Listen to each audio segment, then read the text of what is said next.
Hi, my name is Joe Fennell, and the topic of my video is virtual goods and virtual economies in online gaming, consideration of the ethics involved. But first, some of the guys have a little dance number they want to do, so it's off to a quick video before we begin. Every day I'm shuffling.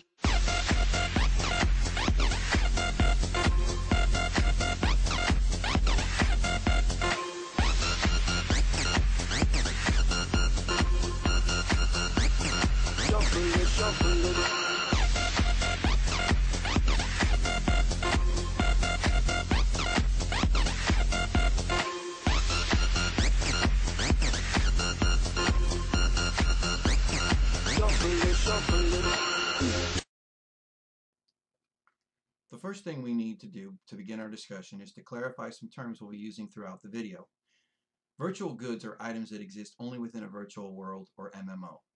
The term MMO is short for MMORPG, which stands for Massive Multiplayer Online Role-Playing Game, and for the purposes of this discussion is pretty much interchangeable with the term virtual world. Virtual items can be all types of items within a virtual game world, from real estate such as houses, castles, and such, to mounts which are used to get from place to place, to vanity items like clothes, jewelry, or furniture, and also to items that directly impact gameplay such as weapons and armor. These virtual items are desirable to the user for many reasons.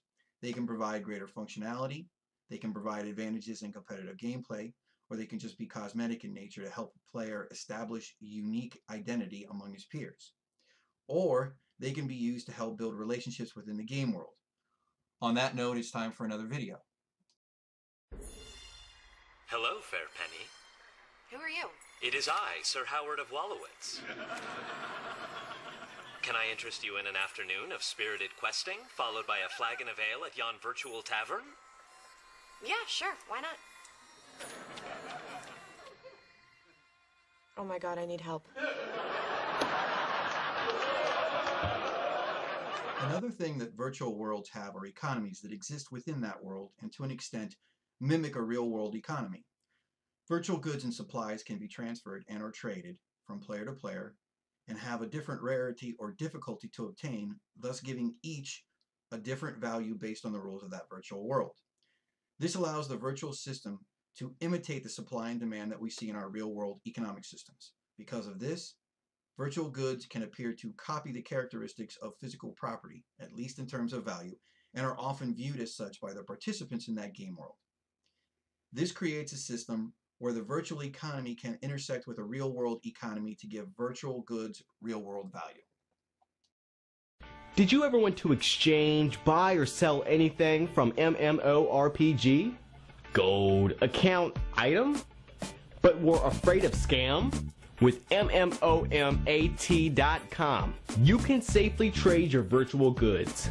We will secure your transactions, payments, and we can deliver you the professional middleman service. Unfortunately, once virtual items and virtual currency obtain real-world monetary value, it has a tendency to create certain objectionable practices both within the game world and outside of it as well. Within the game, certain types of virtual crime begin to appear. Theft, coercion, and the manipulation of virtual economies start to happen which benefit the perpetrator at the expense of others within the virtual world. Botting programs are used to collect virtual resources and currency, which causes virtual inflation to occur. Gold and item sellers appear, advertising their products, which has the side effect of further devaluating game currency and often forcing players to spend real money to keep up with the Joneses, so to speak. Quite often, user accounts are stolen with the use of keylogging and hacking programs, and those stolen accounts are stripped clean, anything of value sold, before the user even knows that there's a problem.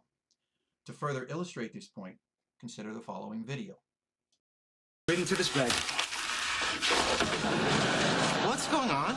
They stole everything, Leonard. Everything.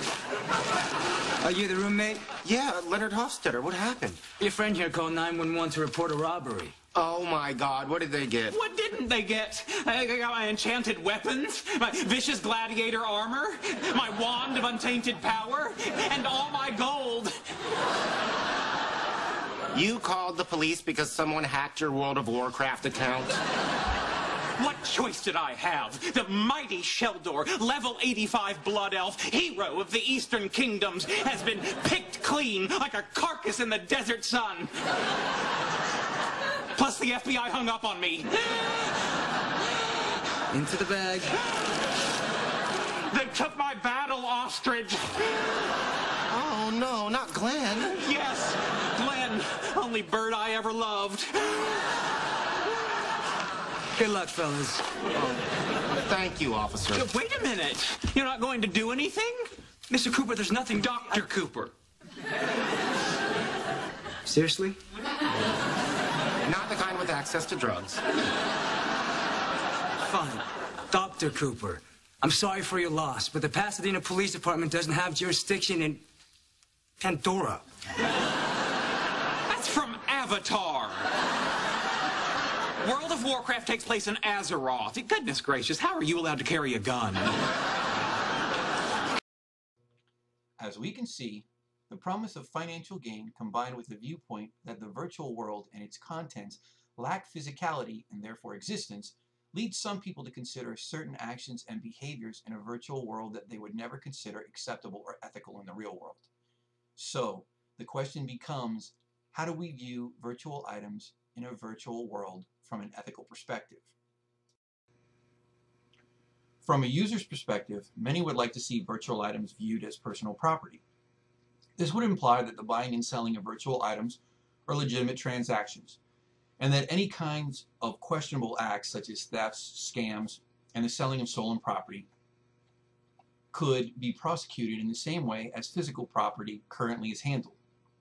It also implies that virtual goods can be legally gifted, loaned, or inherited, but it does not address issues of loss or devaluation of goods due to the actions of the gaming companies themselves. Another perspective is that virtual goods can be viewed as a service provided by the game companies. Traditionally, virtual world participation required a monthly fee, and many user agreements specifically state that they are providing service to the user.